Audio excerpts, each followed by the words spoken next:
just thought of an episode. It's not part of this, but I think it's an interesting anecdote as to how the job search process can be weird. This isn't even about me. This isn't part, or if you want to, you can add it. But just really quickly, I was doing my postdoc at a university in the Mid-South, and two PhD students who were my friends and were students in the same research group on the same grant were on the job market. They both had the same academic graduate upbringing, and one of them had applied to a job and actually got the phone interview. The other hadn't even applied to the job. The one who got the phone interview got a better position ultimately, and at that point the other guy had nothing, and I told him, okay, you got to do what you got to do. Call them and say you have the exact same academic profile as somebody whom they deemed to be worthy of a phone interview. This other guy ended up getting that job, tenure track position, University of Mississippi. So weirdest things happen. It's be open for weird stuff. Okay. The application letter is probably the first thing your committee, your search committee is going to look at. It's going to be the top part of the portfolio that you submit. At least I, when I'm on a search committee, read that first and read it closely. So it's well worth investing the time of having individually crafted letters for individual jobs and not send out a generic letter that you say, oh, this took me 2 days to write, but now it takes me 2 minutes to put it in the envelope. Bad. Never do it. What you can do is you have several templates that you start from. Because there are different types of positions. There are research-oriented positions, of course. There are more teaching-oriented positions. And then there's pure teaching positions for TESOL people who want to go to a place that doesn't much care about what they're doing research-wise.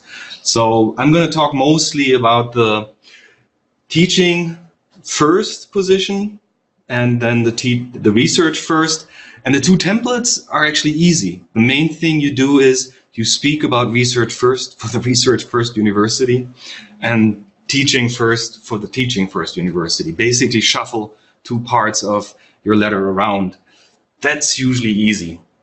So don't just replace the address and the university that you're applying to or other place. Really research the new place. You go online.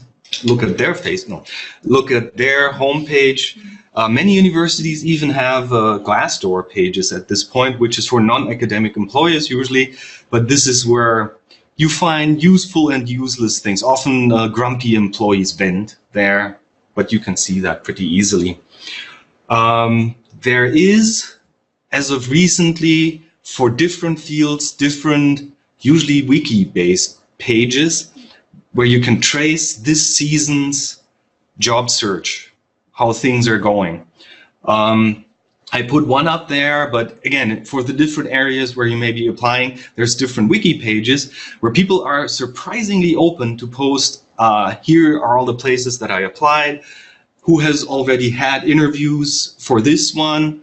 So you can really trace where things are going, and you can see if you're still in the race, for example. If people already had phone interviews 2 weeks ago there, but this strays out of the application letter, but find these pages and be on them.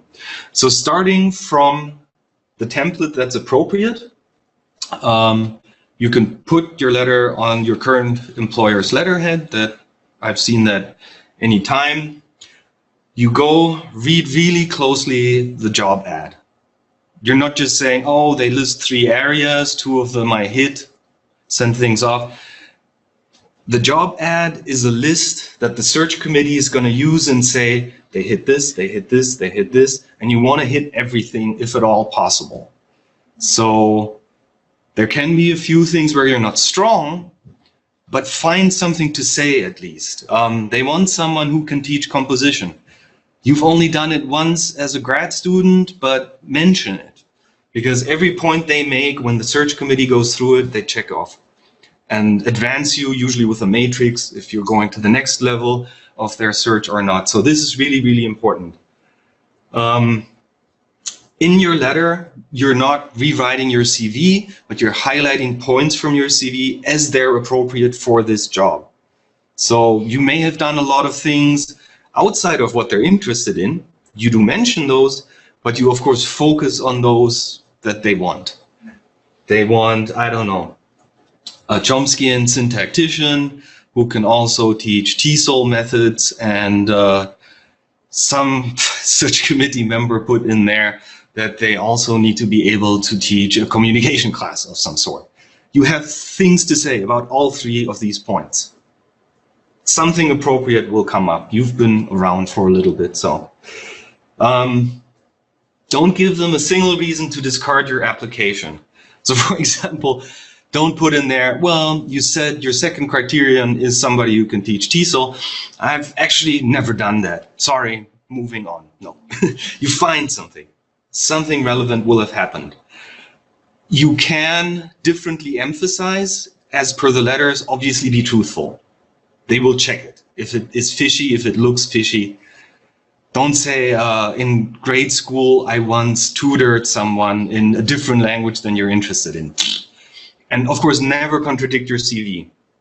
Your CV is always super watertight. If anyone sends a private investigator and checks whether your CV is true, it will have to be true, and your letter will have to jive with the CV.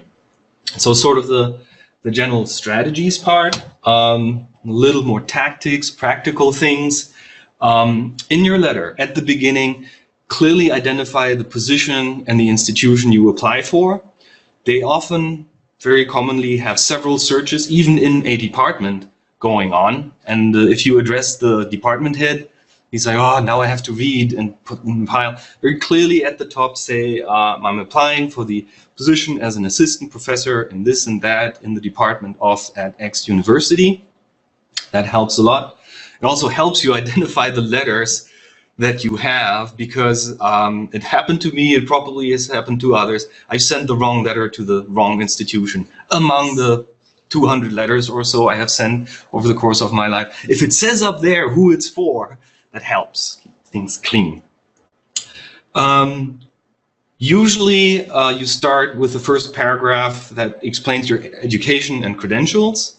I got my degree at, I worked with, on topic,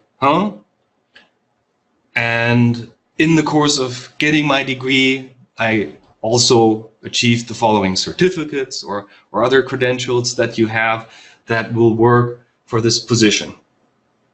Then if it's a teaching oriented scenario, which I'm focusing on here a little more, you provide what types and levels of classes you have taught, what types and ages of students you had in your classes. This is very much the TESOL type application.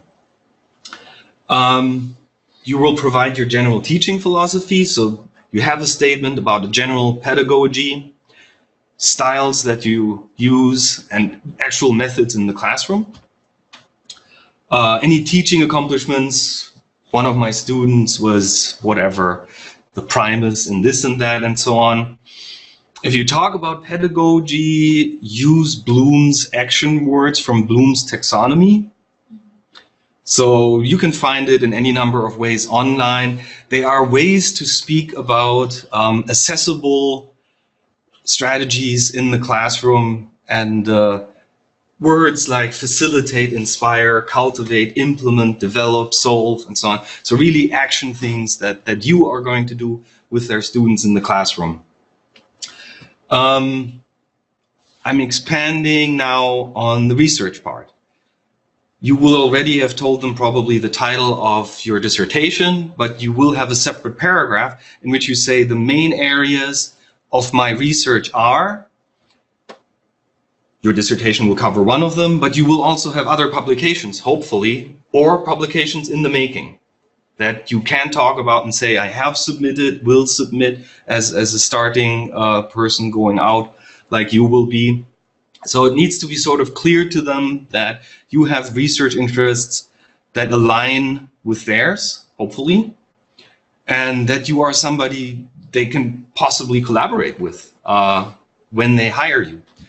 You're not somebody who sits in their office all day and researches, I don't know, the lexicon varieties of bugs in Indonesia. And that's all you've ever done. That's not good collaboration. So the two parts, you have them in the relevant order for your jobs. Obviously, you're passionate about teaching, because most jobs have a teaching component. And I'm putting it here ironically, but you have to really convince them, because you are, I assume. You're in this business, right? Nobody's nodding emphatically. So convince them in a way that makes them believe you have an individual, directed interest in teaching their students in the best possible way. At the end, functioning cell phone number, I mean, whoever has landlines anymore, but you don't want to give them the reason that you haven't picked up the phone and they said, well, this candidate, equally good as that one on the matrix, I'll move on. We're under time pressure here. You're reachable. Don't have the email address, godallascowboys@gmail.com, right? Hopefully your institution, or if not, get a neutral Gmail or other address. And again, this is the first thing that they will probably read. So proofread it 80 times and then have one or two other people proofread it. As you know, things are getting overlooked.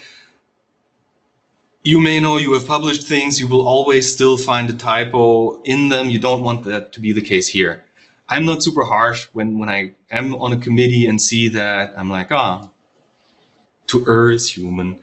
But not everybody is like that, and they will say, hey, they can't even write the most important letter in their life, potentially.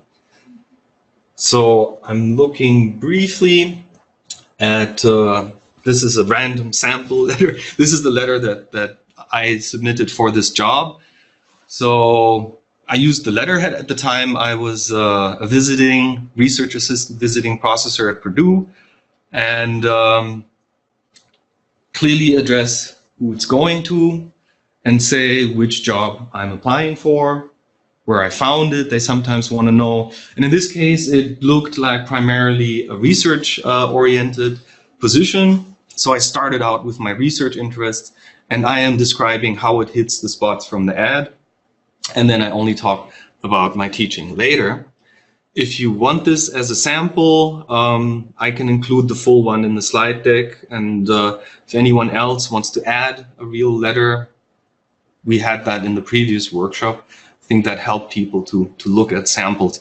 You can also just Google professor letter of application samples, and there are dozens of sites out there that show you more of them.